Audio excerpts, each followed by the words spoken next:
Let's go ahead and call the meeting of Tuesday, May 6, 2025, Fargo Planning Commission to order.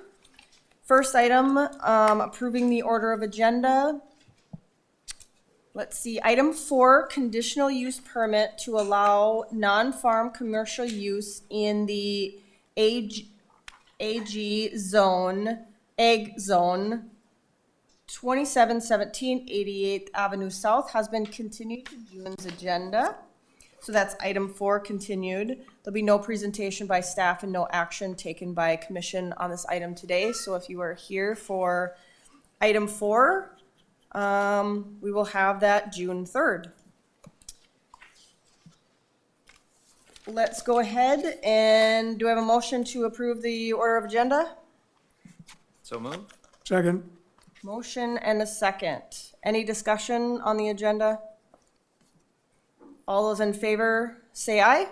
Aye. Aye. All opposed, same sign.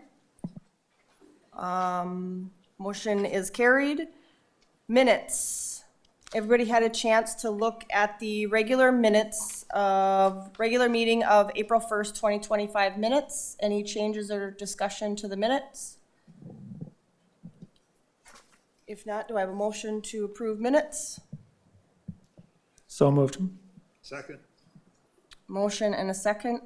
Any corrections or additions? All those in favor signify by saying aye. Aye. All opposed, same sign. Motion carried. Now moving to public hearing items. First item up is hearing on zone change from GC Commercial, Eola Second Edition. Megan, to present. Good afternoon, Chair and Planning Commissioners. This is, as Nicole noted earlier, a little bit of a complex project, so the presentation from staff is going to be a little bit longer. So certainly if there's any questions, please let me know. So this is a combination. There's 4 items within this one agenda item. There's a zone change for a portion of the property, a separate zone change for a different portion of the property, an amendment to a PUD master plan, as well as a plat. So up on your screen, to just show you general location, this is along 45th Street. There's 24th Avenue right here, 23rd Avenue. This is Anderson Softball Complex. This is the development that I will probably refer to a couple times of like Old Eola. This item has been before the Planning Commission previously over the last number of years that I'll talk about in more detail. And then as we go through the applications, I'll talk in more detail about what's proposed to kind of happen where and some of those old plans and developments. So just some images of the site. This is if you were on 24th Street, on 24th Avenue, excuse me, on the east side of the development, and I'll take a step back. This is titled J&O 45th Street Apartments Edition. It also includes Eola Edition and Eola Second Edition. So going back up to the images, there's a little reference in the lower left. If you were standing here, the top image shows looking west towards 45th Street, and the other image on the bottom shows looking into the development. You can see the mocked buildings that we'll talk a little bit more in detail, and you can see the 24th Avenue infrastructure here. These images show if you were at 26th Avenue, which is the bottom boundary of the entitlement applications. The top image shows looking north towards the mocked buildings, and then the other is looking towards the northeast. And lastly, this is the if you were kind of in that same area looking over towards 45th Street. So most of this property is undeveloped as of today, except for those mocked buildings.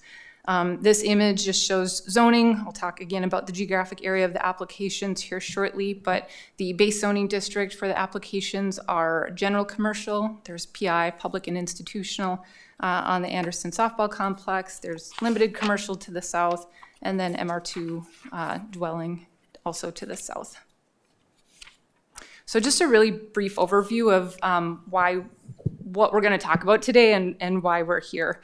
So within the last several years, the Eola development, it's been before the Planning Commission several times, and it was approved for a large-scale destination planned unit development with special approval for design standards, including that right-of-way. The developer at the time was Epic Companies, again referred to the Eola development. Construction on that began in about 2022, while there were still items to kind of changing in time. The water park might come to folks' memory, or you might be aware of discussion of that.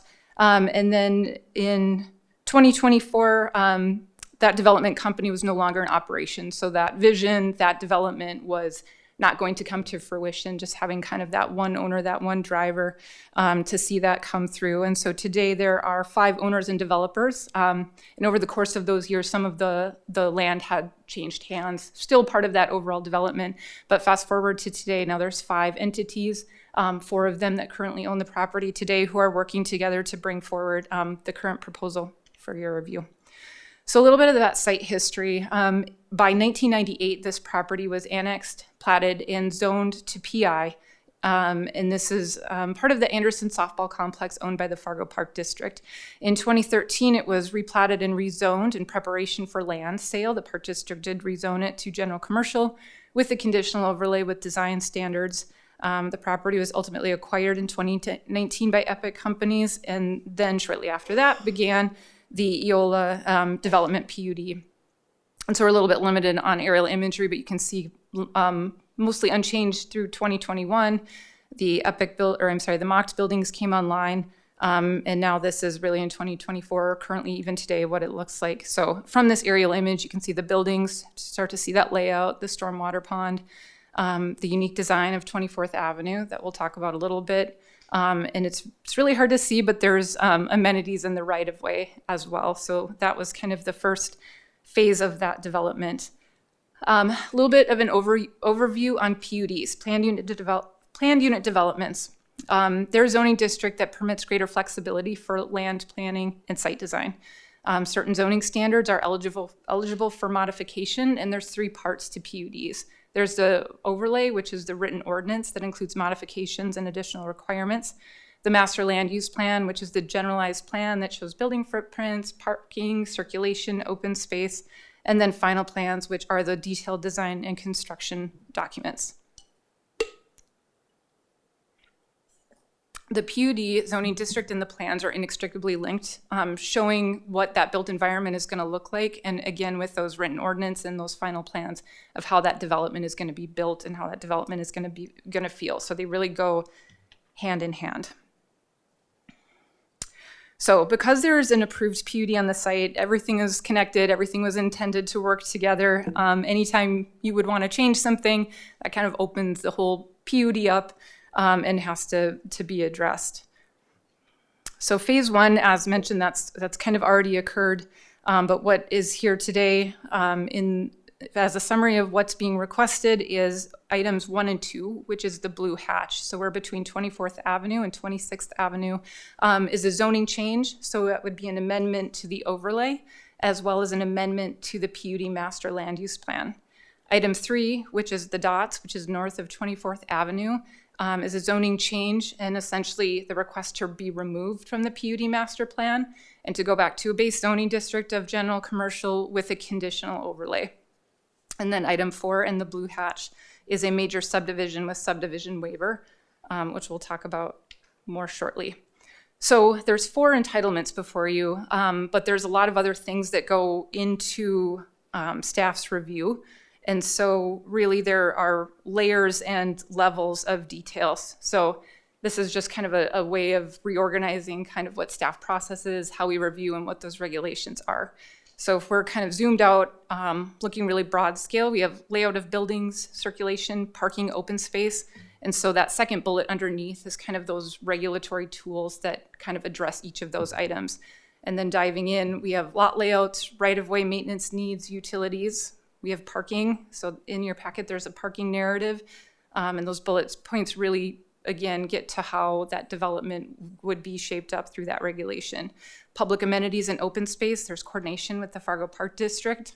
And then that quality of development. So we're getting into more of those details, how a place looks, feels, design details, and all of the regulatory tools that go into that. So I'm going to jump into actually those entitlements and what those requests are, and I'm going to go a little bit out of order to kind of keep in that more broad scale. So item 2 is the master land use plan, and if you recall, items 1 and 2 have the same geographical boundary.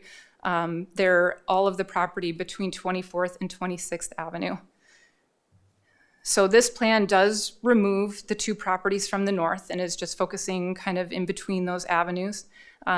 This is the amended PUD plan, and on the next slide I'll go through what the current plan of EOLA is today. And just for a quick reference, the EOLA development as a discussion point, if that comes up, that's kind of the overarching total geography of the applications. The mocked building just refers to these 2 buildings, and then J&O, for just clarity purposes, refers to more of that undeveloped land. And so again, I'll talk about that in a little bit more detail, but just for kind of setting that stage. So what is being proposed also incorporates the mocked building, which is a 7-story mixed-use building. The new proposal incorporates a single-story commercial building, about 10,500 square feet on the southwest corner, and then 5 4-story residential buildings. Those are 42 units apiece and would have ground level parking within them. And then you can see the remainder parking lots and circulation.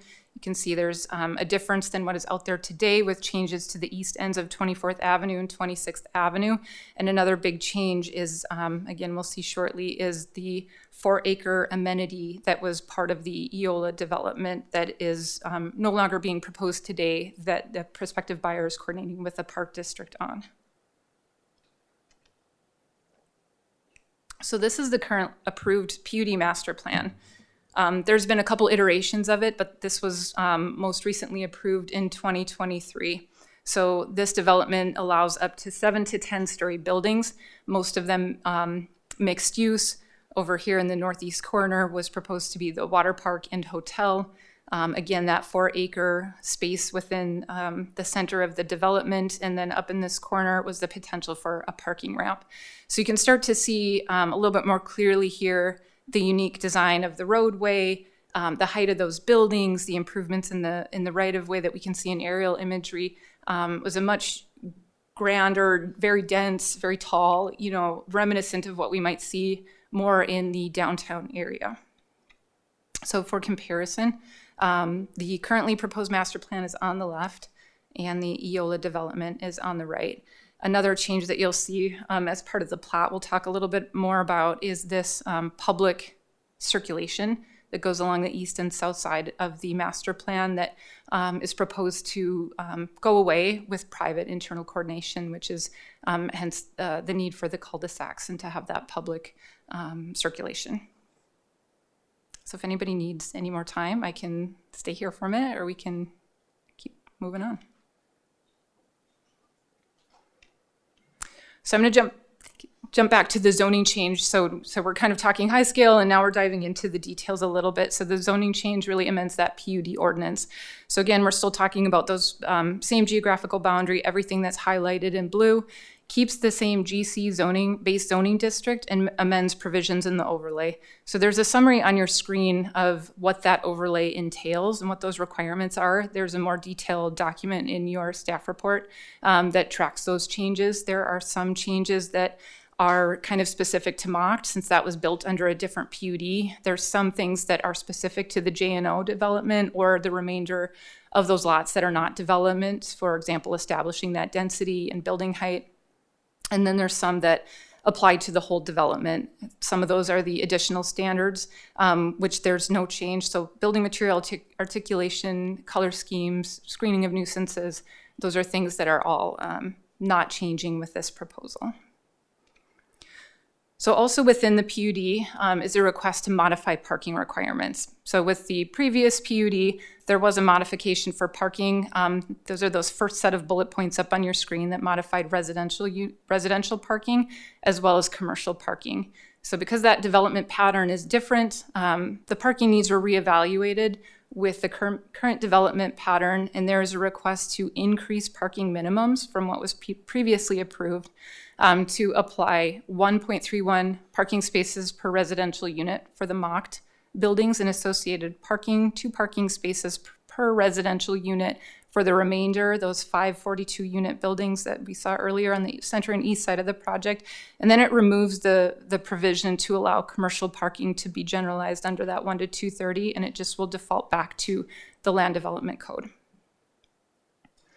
So in that narrative, there's citation, Nicole had mentioned that earlier, some of the things that we look at, there's a citation from the parking generation manual from the Institute of Traffic Engineers, as well as the local study from MetroCog, and what is being proposed fits within those provisions, and the traffic engineer has had a chance to review and has concurred with those findings. Moving on to item 3, this is a zoning change for a zoning map amendment and removal from the PUD master plan. So the applicant has requested to essentially move the 2 properties that are north of 24th Avenue and ask that those go back to general commercial with a conditional overlay, so they would be built by right within the land development code. And so what that means is that right now there's not the building location, the parking, the circulation isn't entirely known, but that would come at the time of permit approval if the zoning change were to be approved. Some of those requirements are listed up on your screen. There is a draft conditional overlay in your packet, and that conditional overlay is consistent with what would be seen for commercial development on arterial roadways. Item 4 is a major subdivision and a subdivision waiver. So this would replat 4 lots into 8 lots to accommodate future development needs that we've been talking about. You'll notice that it encompasses all the property between 24th and 26th Avenues, except for the property that the mocked building sits on. Seeks to align future property and ownership, and it dedicates that additional right-of-way for the cul-de-sacs that have been mentioned. It also includes a subdivision waiver to accommodate the unique roadway design. So with the previous right-of-way dedication of 24th Avenue in Eola Edition, there is that unique roadway design, and the right-of-way was reduced from 80 feet right-of-way dedication to 73. So it kind of tightens everything up. And so there's that request for the waiver to reduce the diameter of the turnarounds, the diameter of the pavement within those turnarounds, as well as the length of the cul-de-sac. And that's that distance on 24th Avenue between 45th Street and that east side of the right-of-way dedication. One thing to note is there is a stormwater easement, you kind of see by this hatch, up on lot 2, I believe it's on lot 2. There will likely be, and there's a stormwater pond in that area today. The stormwater master plan is being updated, and it will likely require some additional easements for a pond on lot 6. That's not shown today on the plat because the size of that is not quite yet known, but it will need to be finalized before the plat moves forward. So 2 documents, the site amenities and project plan, as well as developer's agreement, will outline a lot of those aspects related to the plat, related to utilities, the stormwater, flood requirements, design and construction of infrastructure, special assessments, and then maintenance. There were some special maintenance agreements with the Eola development that will carry through to this new development. And so we've coordinated with the fire department, public works, and engineering departments to make sure all of kind of the items are addressed and taken care of and meet those minimum standards, and those cul-de-sacs meet minimum fire code. So this is the first page of the plat. This is a 3-page plat. The first 2 pages depicts kind of what is either current or being proposed. And then your second page, you'll see some differences here for some vacation of easements related to that circulation.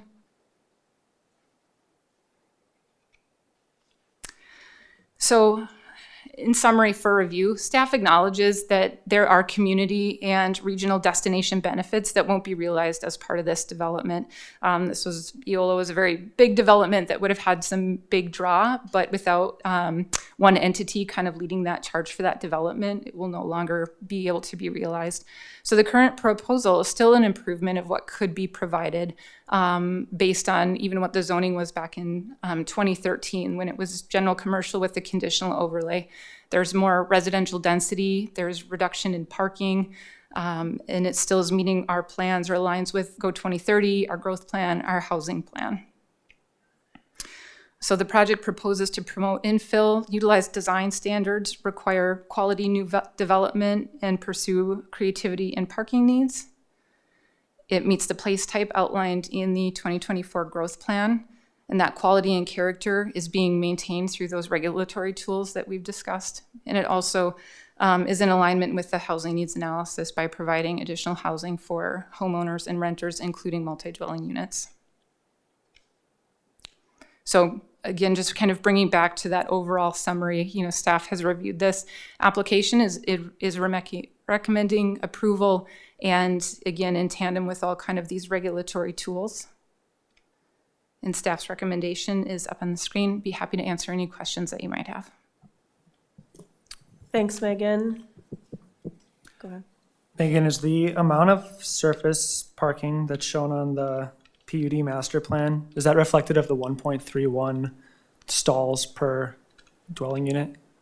It is, yep. So if you give me a second here. So it's not entirely known what the commercial uses are be. So those parking ratios aren't really solid, but if we were to use a retail sales and service parking ratio of 1 to 250, and using those ratios that are proposed with the 1.31 and then the 2 per residential unit for the remainder, overall, it would require 709 parking spaces, and there's about 855 proposed. So that's about 146 of kind of extra parking spaces on site based on those proposed ratios that allow for some flexibility in those commercial uses, or if there happens to be a minor change in density, or if there happens to be overflow for an event or something, there's excess on site. Any other questions for Megan? Go ahead. I have a question, Megan. So 24th and 26th Avenues will be cul-de-sacs. So the only access from this entire development is onto 45th Street. Recently, 23rd Avenue and 45th Street was recognized as one of the most dangerous intersections in Fargo. And it appears that a large amount of traffic now from these two streets is going to enter 45th Street. What are the considerations for those two intersections, 24th and 26th Avenues at 45th Street? Which is not part of this application, but certainly this application will have a strong influence on 45th Street, just south of that dangerous intersection. Sure. Thank you for that question. This is an application we've been working closely with our engineering department on, and I might ask Nathan Borboom, our assistant city engineer, to see if there's anything related to traffic engineer or safety. Yeah, so the issues that we are correcting at 23rd Avenue is separate from the intersection, or not, the intersection layout isn't the same as what is at 24th Avenue. And 24th Avenue is a signalized intersection already as well, so traffic should be able to freely exit this development without, having to enter into an intersection that's not controlled and try to cross traffic when oncoming traffic may be coming up.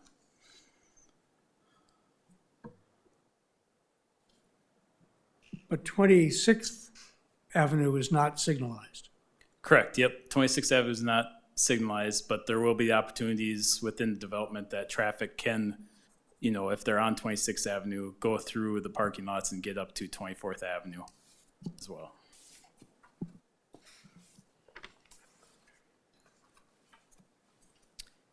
Go ahead. Question, excuse me, maybe this is just a incorrect perception as well, but it does seem that, especially on those 4 residential buildings on the east side, it's a lot of parking for just these 2 cul-de-sacs. Is this a best practice for this particular design and traffic flow, or anything that we could seen something similar done in locally before?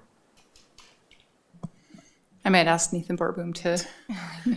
So this is very unique.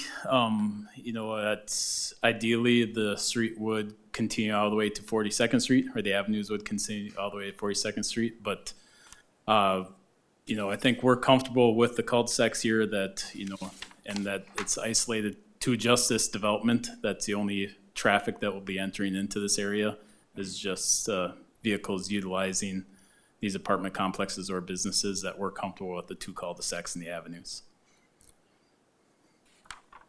Thank you. Any other questions of staff? I've got a question. Go ahead.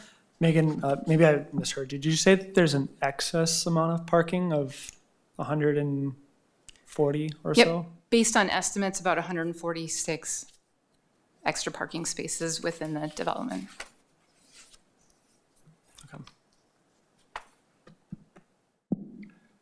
Okay. Megan, on the north property, what, are we having any problems with this cul-de-sac and where it ends with the north property that we're changing into a GC with the CO? I mean, how's that gonna work? So the design would not impact that property. There's no right-of-way dedication for that north side. For that property, it's all on that south side. So that cul-de-sac would be fully, sorry, I'm trying to find a better image to show you here. It's all on that south side, and so access into the property on the north, on that northeast corner, in all likelihood will probably be more towards the center of 24th Avenue. But the right-of-way and that circulation would not be impacting that northeast property. Are they gonna have to redesign the road with that parking that's there right now with the diagonal parking? Yes, there would have to be roadway redesign and improvements to that, and that's something that the engineering department is coordinating on how that might work. Okay.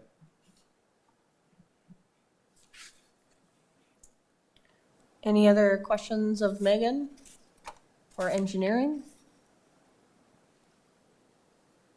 Nope, okay. One Okay. last question too. So with this, we'll lose what had been a designated public space, right? There was going to be park am I remembering that correctly? That was a negotiated thing with the park district long ago for some use of this land. Do we have any say in that loss of public amenity, or?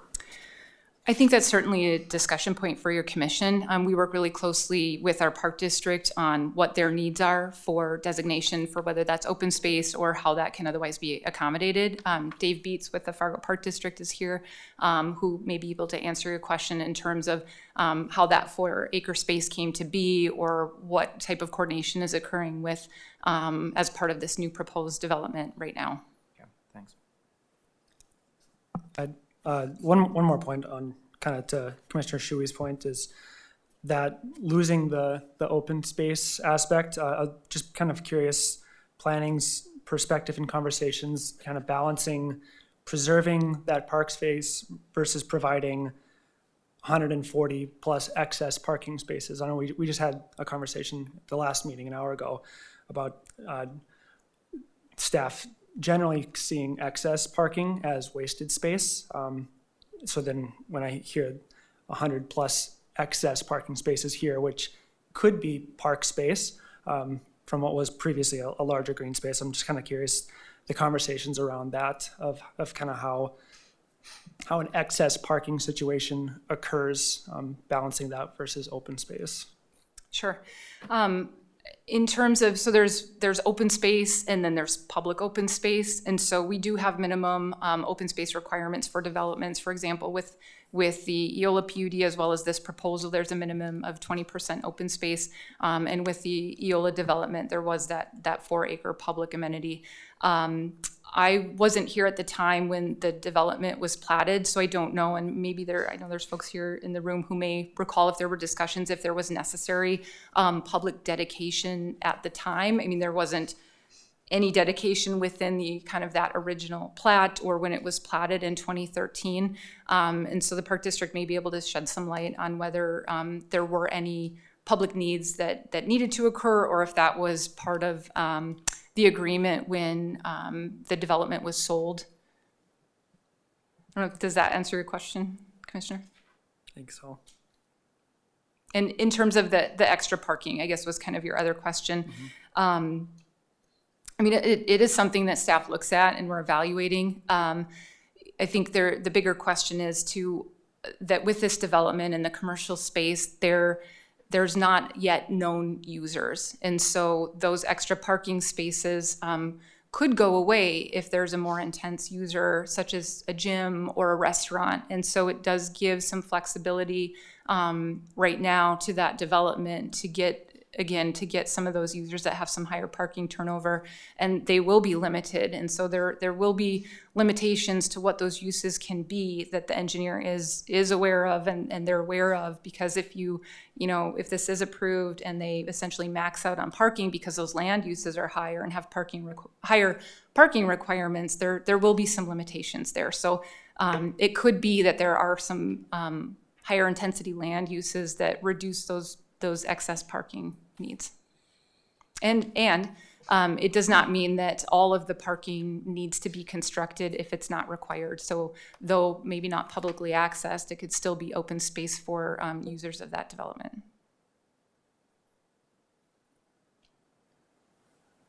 Good. Any other questions for Megan or?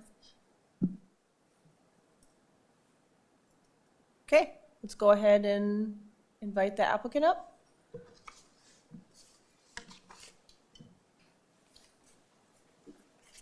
Thanks, Megan. Afternoon, Commissioners. Brian Pattengale with Houston Engineering. Thank you, Megan, for that. It's a lot to go over there.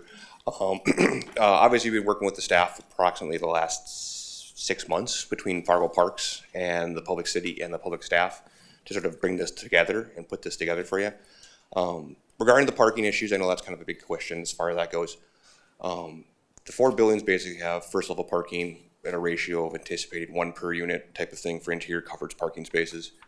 The newer buildings are sort of size, that large parking lot you see, and then the third with the 5th residential building, that's basically that 2 units. It winds up working out to about 2 parking stalls per unit. It looks like there's a lot out there, but that's kind of the state ratio. There's a few extra handful over there, but we'll probably lose some of those as we address things like ADA parking, sidewalk, vehicle entries and stuff. So it's a little over, it's just kind of like the maximum density we could ever fit on the site, but we know we're gonna lose some as we sort of refine the final site plan. We'll lose some just because of the way the site plan develops. And again, regarding the commercial space, between the mocked building and the new proposed commercial spacing, there's roughly 30,000 square feet of commercial space. And that's partially why we've included the extra parking, is it is a varied use. Your standard parking ratios for a restaurant are 1 per 75, which is much more intense per land code versus the standard straight retail at 1 per 250. So we do have to sort of plan for some of that initially. Now we're just getting into development most likely, so we don't know exactly what we're going to build just yet. We've got general footprints, general plans for staff, but the actual buildings, and tenants will come later.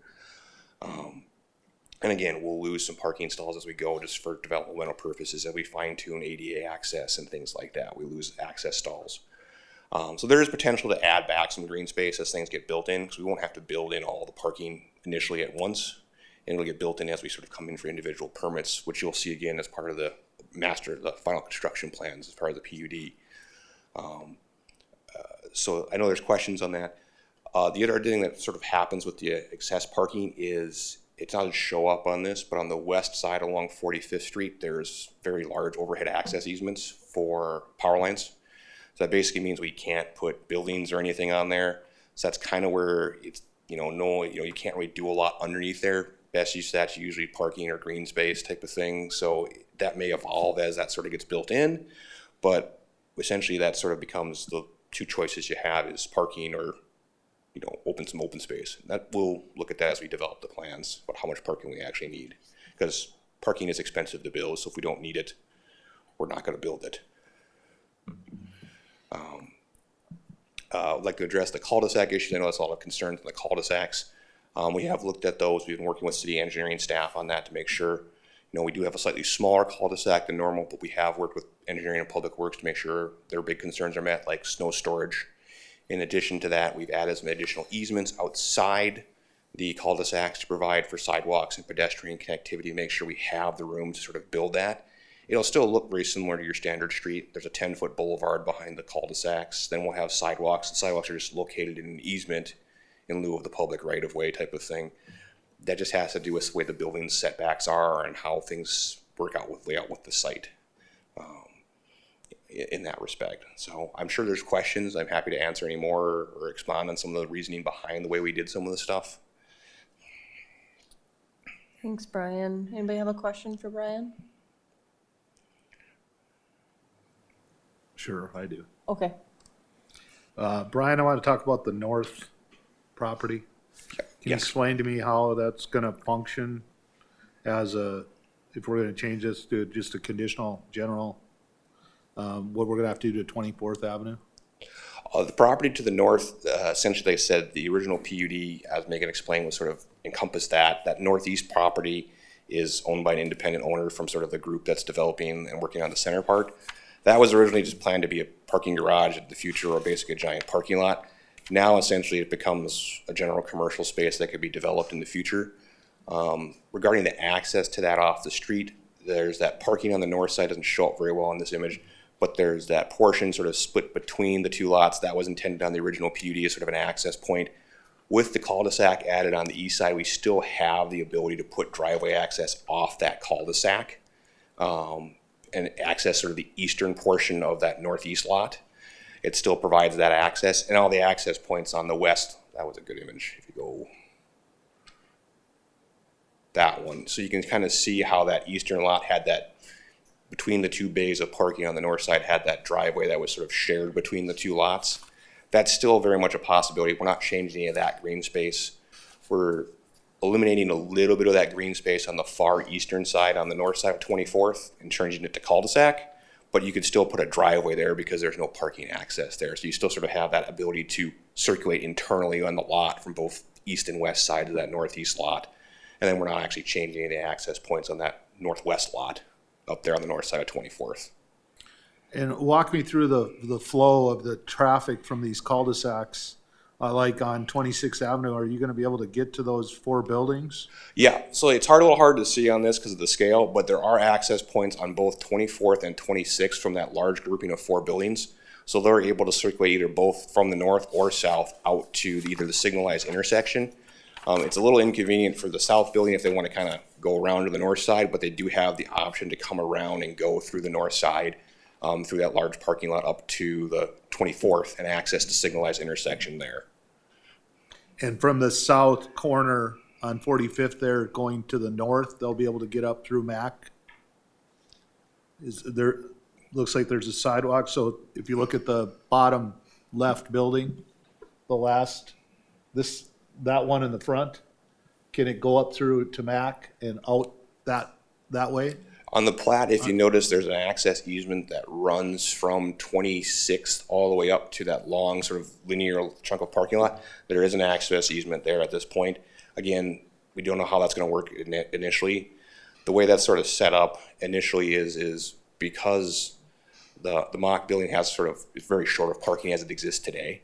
There, if you look at the previous parking study, the way it was set up was it was viewed as a whole for the whole development.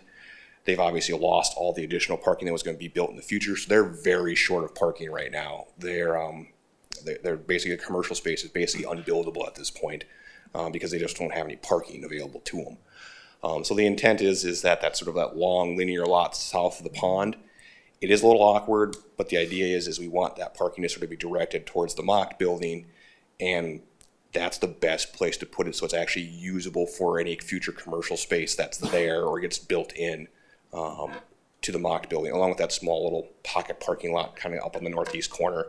Again, sort of helps supplement the parking that's already there today. So that's sort of the intent and the reasoning behind that layout.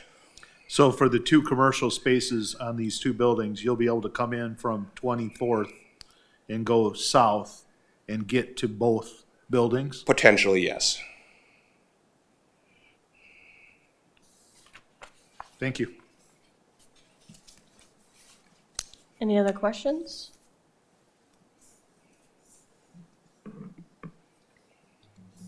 No? Thank you.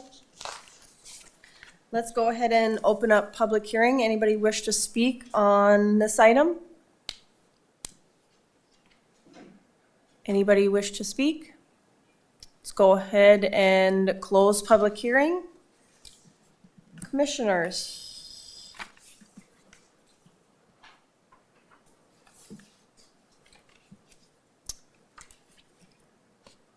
I'll make a motion to approve staff findings.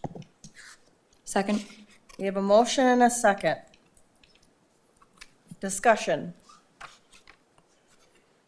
Who wants to start? I think in general, I'm typically opposed to accommodating excess parking in a speculative nature to kind of assume worst case scenario, high intensity use in a site, because I think we can see all over town the amount of vacant commercial spaces and how there's just in turn a lot of excess parking provided. However, I do understand that what's shown on here is still less than the required LDC parking. So given that, I'm supportive of this plan. Any other discussion?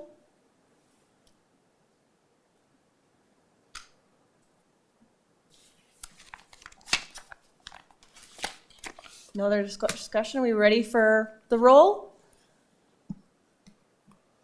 Okay, go ahead and take the roll. Shuey, Aye. Gly, Aye. Betlock, Aye. Rosenberg, Aye. Cecil, Aye. Schmidt, Aye. Hess, Aye. Mose, Aye. Tassa. Aye, motion carries. Give Megan a break. Bring up Chelsea. Going on to 2 Alpha, 2 Bravo. 2A and 2B for you civilian folks.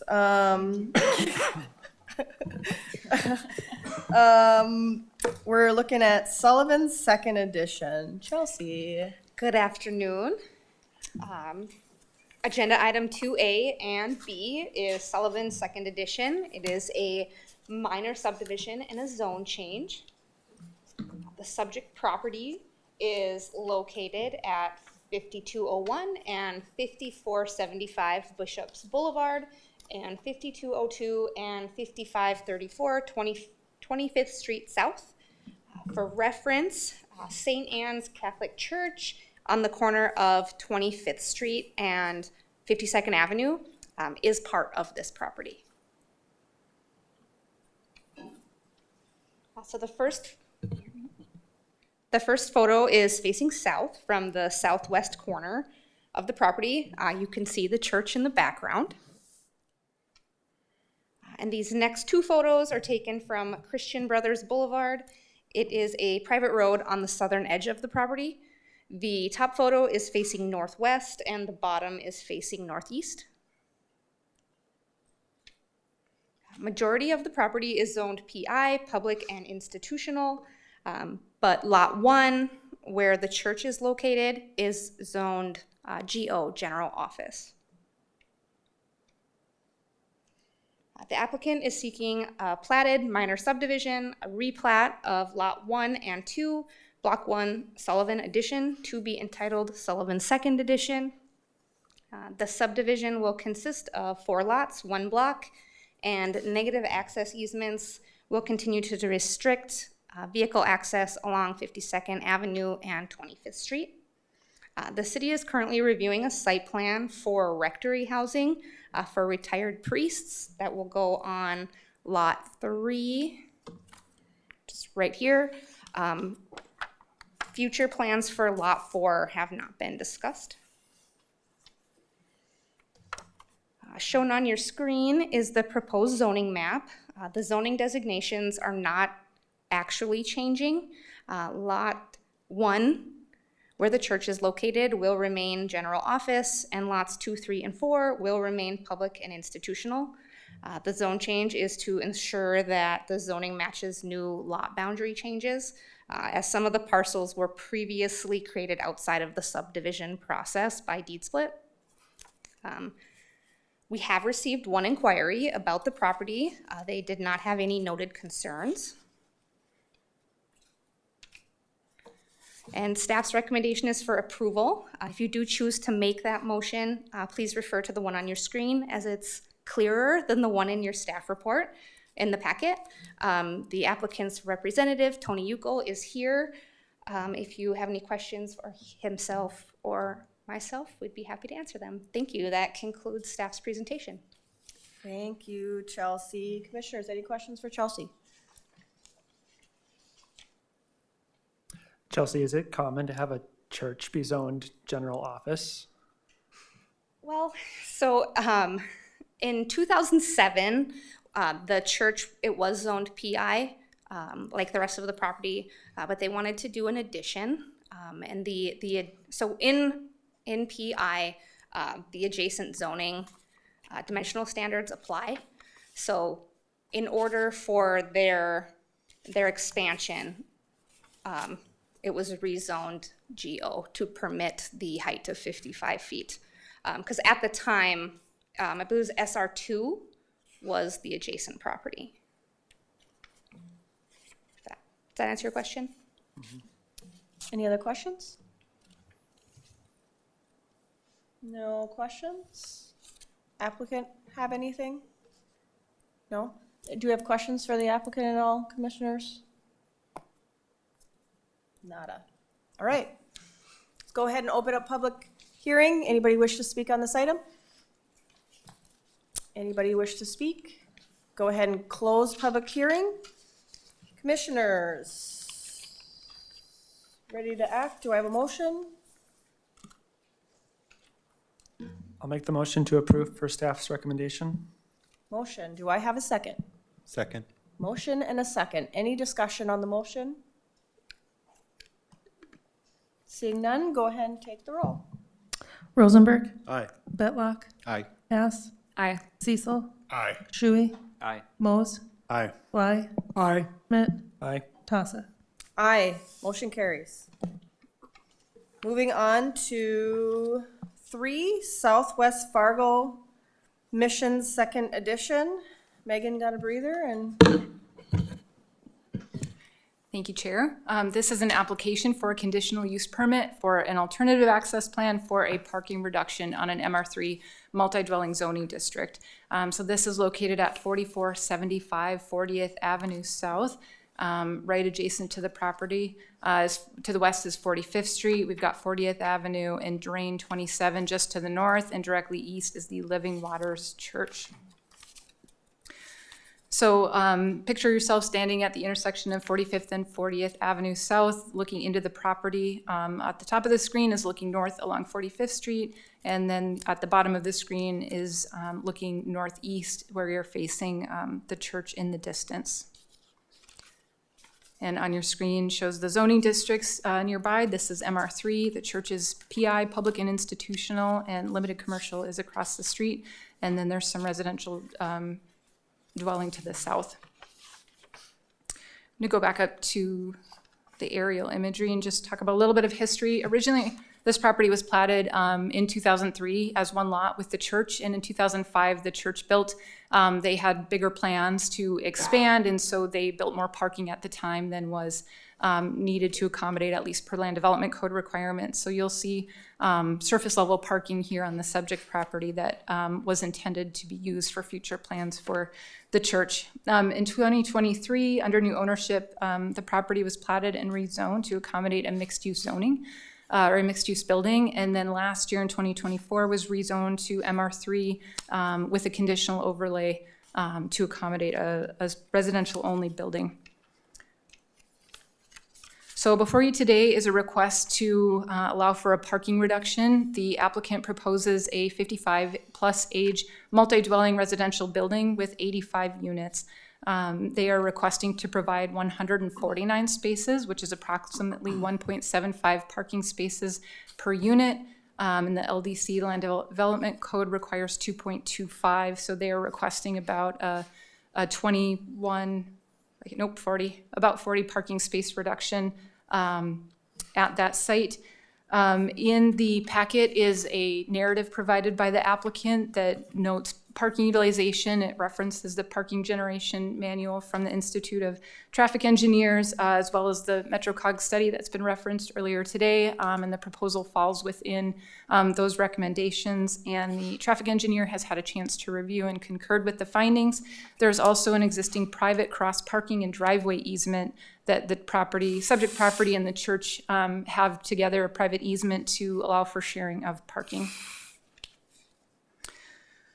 Up on your screen is just information about if there were to be an approval and the appeal process. And that recommended motions on your screen. That concludes staff's presentation. I would be happy to answer any questions that you might have. Thanks, Megan. Commissioners, any questions for Megan?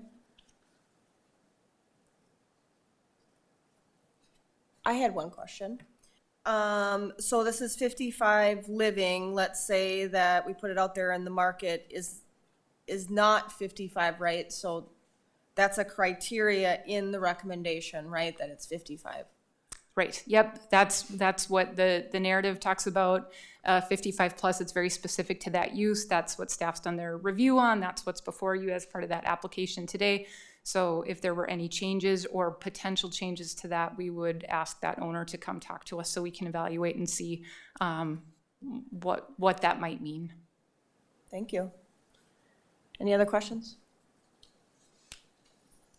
Okay, do you have anything? I can add a little bit Absolutely. to your question.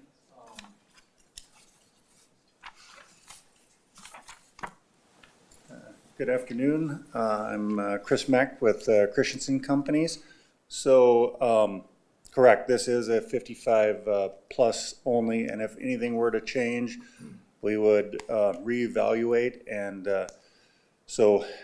with the current church, the way it stands right now, we do have an agreement, but if there were a change of use in 5-10 years, whatever it is, we could do a shared parking. Their current church has, they need 96 spaces per the current LDC, and I think they have 129. So that would be something we can address, and we'd have to add some parking. There is some availability to where we could get it closer if that's the case, if it were to change. But right now, we're doing 55 plus, and we think it will be a great use of the land. We've been at this now, like Megan said, since 2023, and been back and forth with different, and then I believe there was another developer that was looking at that even before us that didn't even get it to a commission. So just asking for support of this, and we can get this going, so. Awesome. Any other questions? Okay, thank you. Thank you. Let's go ahead and open up public hearing. Anybody wish to speak on this item? Let's go ahead and close public hearing. Commissioners, Move to accept staff findings. I have a motion. Do I have, and I have a second. Any discussion on the motion? I've got something. It's Okay. more so just a comment on the project. I really love this project, and I think it's a really good use of space. Churches all around the community here have a lot of space and a lot of big parking lots that are full on Sundays and pretty empty the rest of the week, right? So these innovative parking strategies like this to share parking this way and better utilize the site, especially for a project that's serving a high demand type of housing facility. I think this is great, and I'd love to see more of this in this community. So that's all. Thank you. Any other commission, or any other comments, discussion? We ready to roll? Okay, take the roll. Glei, Aye. Schmidt, Aye. Hess, Aye. Mose, Aye. Rosenberg, Aye. Betlock, Aye. Cecil, Aye. Shuey, Aye. Tassa. Aye, motion carries. Donald, are you okay today? We're missing you today. We gotta sit one out every once in a while. He's been benched. You need to see Mark once in a while. Well, we get to see Mark. So Mark to present on annexation. Good afternoon. Mark Williams here with the Planning Department. I think the last time I stood at this podium was probably 14 or 15 years ago presenting, so. So you're gonna be rusty or? Yeah, it seems like the planning department's getting older. What you have in front of you for agenda item D1 is an annexation, city-initiated annexation of about 88 acres in North Fargo, north of 40th Avenue and south of 52nd Avenue, east of Interstate 29. In essence, a lot of this property is developed. There is still some ag, but really the reason for the annexation is the expansion of the subdivision to the northeast there, the Dakota Commerce Center North Addition, and the addition of infrastructure that was requested at the time that was platted. We've had agreements with that triangle area over the years that if we're able to provide utilities, that they wouldn't protest annexation, and now we are here being able to provide utilities. In addition, it cleans up a little bit of right-of-way on Highway 81, as well as gets an agricultural, did we rezone that to LI already? The bulb right off 40th Avenue. In essence, your role as a planning commission is to verify if this is consistent with our growth plan. And, we don't have a picture here. This is in grid 1 of our growth plan and is consistent with everything that is within that growth plan. And in essence, staff is recommending approval. Is there any questions I might be able to answer? Commissioners, any questions of Mark? I had a question. So you're saying utilities are on the way with the agreement? They're under construction right now. Okay. I'd also add that because this is a city-initiated annexation, it goes to the city commission on Monday for a resolution, and then there's a notification period where the final meeting would be June 23rd at city commission. Any other questions for Mark? No. Do we roll? I would like a roll call. Okay. No other questions for Mark or staff, or ready to take the roll? I'll make the motion. Oh, yeah, thanks. Second. Approve staff Perfect. recommendation. Thanks. Motion and a second, Miranda's. Motion. Any discussion on the motion? Okay, now you can take the roll. Haas, Aye. Moat. Aye. I'm sorry, Moser, yep. Shuey, Aye. Bly, Aye. Diesel, Aye. Schmidt, Aye. Betlock, Aye. Rosenberg, Aye. Tossett. Aye. Motion carries. Thank you very much for your time for the first hour, and committing to that. I think, more to come, and respond to Nicole's email on what works best, and, we'll see you again soon. I'm, adjourn the meeting.